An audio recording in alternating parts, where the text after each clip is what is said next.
Milyen fura kapu. Egyik pillanatról a másikra. Az semmiből került elő. Így szemből nézve van szélessége. Viszont így, hogy közelebb jöttem, oldalról megvizsgálva nincsen vastagsága. Ideje tovább állni. Sziasztok! A mai videóban a Babel Light Novel első kötetét fogom bemutatni. A könyvet szerezte Koji Furumiya, az illusztrációkért Haruyuki Morisawa a felelős. A könyv a Jump gondozásában kerül kiadásra. A könyv egy másik világbeli történet, melyben megtalálható a kaland, mágia és mindennapi élet. A regény az Unnamed Memory folytatása. Történetünk elején megismerkedünk főhősnőnkkel, Shizuku Minaséval. Miközben főhősnőnk halad az utcán, egyik pillanatról a másikra egy térkapu nyílik meg a szeme előtt. Miközben megvizsgálja a térkaput, annak vonzásába kerül, és hirtelen egy sivatagban találja magát. Amerre néz, homoktenger veszi körbe, viszont minthogyha a távolban látná a sivatag végét. Így célba veszi azt, és elindul. Legnagyobb szerencséjére ájul testére egy karaván még pont időben talál rá. Mikor magához tér, egy fogadóban találja magát, Vanope városában, Taris birodalmában. Főhősnőnk miután letudta kezdetleges értetlenséget, elkezd utána járni, hogy hová került. A falu könyvtárában ismerkedik meg egy nagyon furcsa fiatal alakkal, Erikkel, a helyi könyvtárossal és mágussal. Hosszas beszélgetés után Eriktől megtudjuk, fogalma sincs, Shizuku hogyan kerülhetett ebbe a világba, és arra is rácsodálkozik, hogyan élhette túl a sivatagot.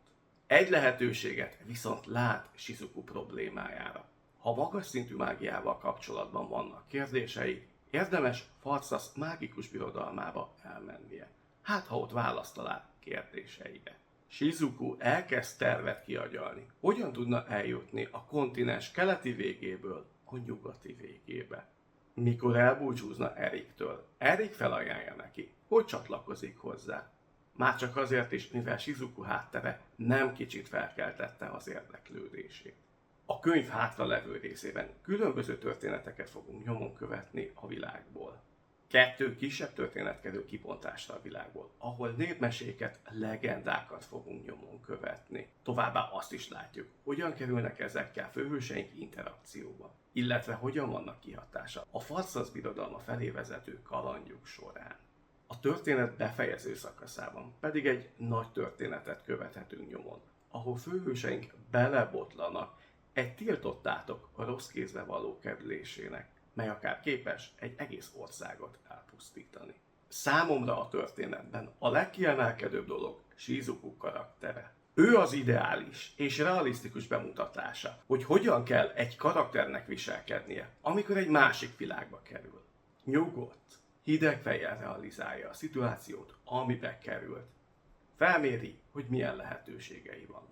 Emellett nem keres magának emberfeletti kihívásokat, tisztában van a képességeivel. Mindemellett valahányszor találkozik valakivel, információs gócpontokat keres, hogy hogyan tudna minél többet megtanulni erről a világról. Továbbá nem titkolja magáról, hogy mi az a szituáció, amibe belekerült. Így a célja sem változik, és tiszta a szem előtt. Haza akar jutni. Így például, amikor találkozik egy információban gazdag személlyel, például Erikkel, fel tudja tenni neki a legtriviálisabb és kézenfekvő kérdéseket. Például találkozott-e olyan személlyel, aki ugyanebben a szituációban utazott, mint ő.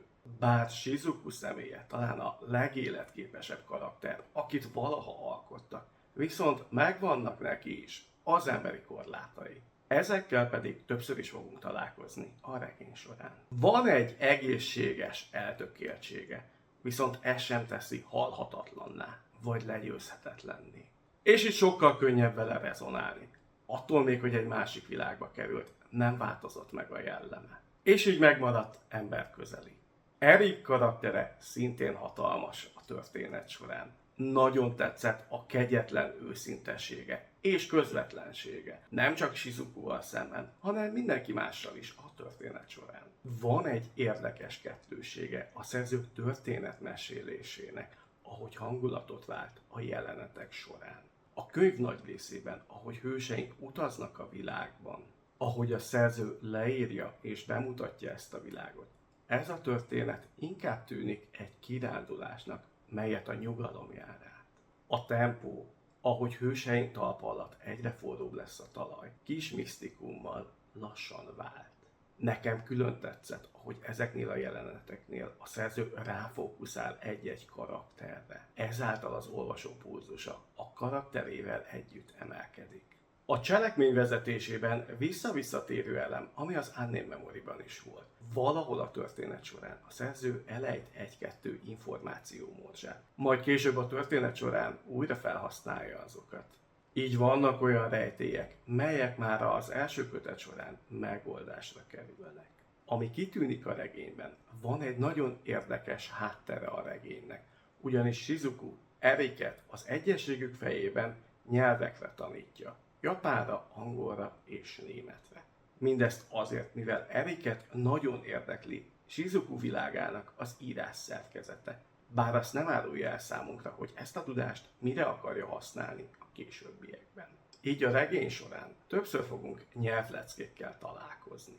Hogy a karakterek elhelyezésre kerüljenek a világ történelmében, a történet az Unnamed Memory történései után 300 évvel játszódik. Különböző easter egg-ek során fogunk utalásokat kapni arra, hogy mik ezek a helyszínek és történések, amik az előző light novel során történhettek volna. Ilyen például, hogy Oscarról és Tinasáról már legendák szólnak ebben a történetben. Kinek tudnám ajánlani ezt a regényt? Abból a szempontból nézve, hogy ez a történet az Unnamed Memory folytatása, viszont képes-e megállni a saját lábán a történet, azt mondom, igen, képes rá. A szerző megfelelő mennyiségű információt szolgáltat ahhoz, hogy az olvasónak ne legyen szüksége arra, hogy ismerje az előző 6 kötet történéseit, és tudja élvezni Shizuku történetét. Nekem hatalmas elvárásaim voltak a könyvvel kapcsolatban, mivel az Unnamed Memory könyvformában egy kiváló alkotás. Amit pedig a Bábel első kötetétől kaptam a végén, az pedig egy nagyszerű alkotás. A világ nagyszerűen lett megalkotva ahhoz, hogy ne csak egy fantasy történetet tudjon kiszolgálni, hanem egy másik világbeli történet is kényelmesen végig tudjon játszódni benne. Amennyiben szeretnél belevágni az Unnamed Memory könyvek után egy nyugisabb, kalandorientáltabb történetet keresve, Shizuku története egy nagyszerű választás lehet.